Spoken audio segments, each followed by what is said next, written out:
இட்லி பானையை வச்சு நீங்கள் இட்லி ஊற்றுறதுக்கு முன்னாடி தண்ணி கொதிநிலை வராமல் நீங்கள் இட்லி ஊற்றக்கூடாது, இல்லைன்னா இட்லி வராது.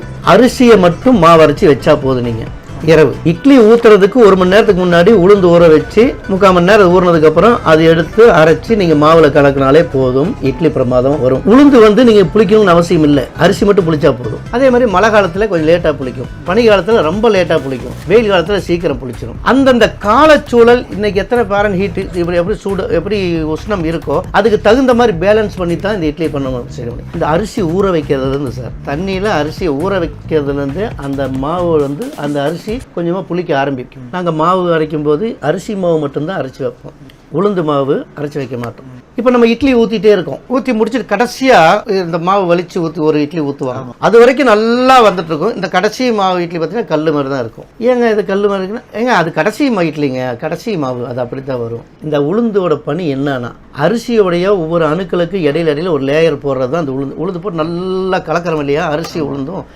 அரிசியோட அந்த அணுக்கும் லைட்டாக ஒரு லேயர் போட்டு போகிறது தான். வெறும் அரிசியில் செஞ்சால் அது குலக்கட்டை. நம்ம ஊற்ற என்ன ஆகுன்னா, பாத்திரத்துலேருந்து அப்படி போகும்போது கொஞ்சம் ட்ரை ஆகும்போது முதல்ல பபிள்ஸ் வெடிச்சு போகிறது உளுந்தோடுது. உளுந்து நீங்கள் அரைச்சிங்கன்னா நுரையாக தான் இருக்கும், சோப்பு நுர மாதிரி தான். சரி, நீங்கள் எவ்வளோ நைஸாக அரைச்சிங்கனாலும் அந்த பேர்த்திங்கன்னா அது நுரையாக தான் இருக்கும். அது என்ன நம்ம எடுக்க அந்த சைடில் மாவு கொஞ்சம் ட்ரை ஆகிறதுக்கு முன்னாடி இந்த பபிள்ஸ் அந்த உளுந்து தன்மையை பூரா இழந்துடும். நம்ம கடைசியாக வலிச்சு ஊற்றுறது வெறும் அரிசி மாவு தான். ஓகே, இப்போ நாங்கள் என்ன பண்ணுவோம்னா, இட்லி செய்கிறது எப்படி எங்கள்கிட்டயா இட்லி நல்லா வருது அப்படின்னா அதுக்கு சில விஷயங்கள் ரொம்ப கவனமாக பார்த்து செய்ய வேண்டியது.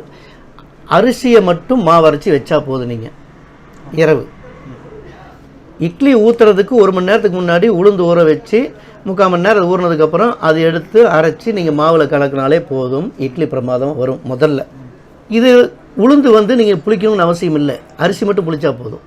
இப்போ வெயில் காலம், நல்ல வெயில் காலம் அப்படின்னா நீங்கள் மாவு அரைச்சி வைக்கிறதுக்கு கூட அதை விட கொஞ்சம் பெரிய பாத்திரத்தில் தண்ணி ஊற்றி அந்த தண்ணிக்குள்ளே இறக்கி வச்சோம்னா அந்த புளிப்பை இது கண்ட்ரோல் பண்ணும். ஓகே, புளிக்கவே இல்லை, சரியான பனி புளிக்கவே இல்லைன்னா ஒரே ஒரு இளநீர் வாங்கி உடச்சி ஊற்றி கலக்கி வச்சிங்கன்னா பிரமாதமாக புளித்து அருமையாக பொங்கி நிற்கும். இதில் குறிப்பாக முக்கியமானது என்னென்னு பார்த்தீங்கன்னா, இட்லி பானையை வச்சு நீங்கள் இட்லி ஊற்றுறதுக்கு முன்னாடி இட்லி பானை வைப்பாங்க, தண்ணி ஊற்றுவாங்க, அடுப்பத்து வைப்பாங்க, தட்டில் மாவு ஊற்றி மூடி வச்சிட்றாங்க. அப்படி இல்லை, தண்ணி கொதிநிலை வராமல் நீங்கள் இட்லி ஊற்றக்கூடாது.